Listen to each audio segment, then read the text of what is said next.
Donc dans cet exercice, on va s'intéresser à la trajectoire d'une roue.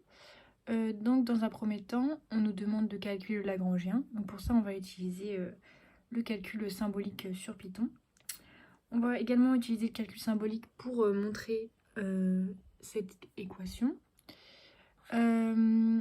Cette question-là, pour montrer que c'est un point et ces deux points s'écrivent de cette sorte. Donc ça, on va le faire à la main en décomposant avec les 3 cas élémentaires. Et ensuite, les questions 4 et 5, on va également les réaliser à l'aide du calcul symbolique sur Python. Donc pour trouver lambda 1 et lambda 2 tel que taux s'exprime ainsi, et pour trouver les équations d'état de notre disque. Voilà. Donc on a notre code Python qui est de la sorte. On va utiliser SymPy pour le calcul symbolique. Donc on va exprimer nos paramètres comme ça pour le calcul symbolique. Et ensuite on va avoir nos différentes fonctions qui vont calculer les éléments dont on a besoin, notamment pour le Lagrangien au début, donc RLR, oméga R. Et ici donc le calcul du Lagrangien. Et ensuite on va faire la même chose pour les autres questions. Donc là ici pour trouver lambda 1, lambda 2 qu'on va afficher. Et les équations d'état également. Donc si je lance mon code, qui est le suivant.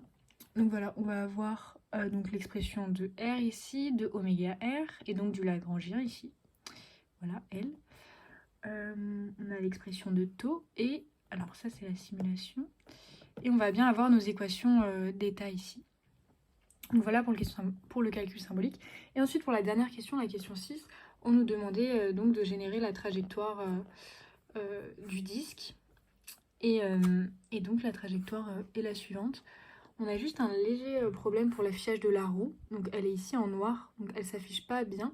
Donc j'ai un problème avec le module roblib, mais on a la trajectoire qui est correcte et enfin, ce trait qu'on peut assimiler à une roue finalement, donc c'est pas forcément très dérangeant.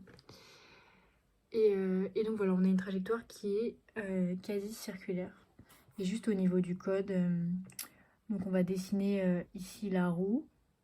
Donc ça c'est ce qui fonctionne pas très bien, donc ça c'est avec roblib. Et après on va simuler l'évolution de notre trajectoire ici.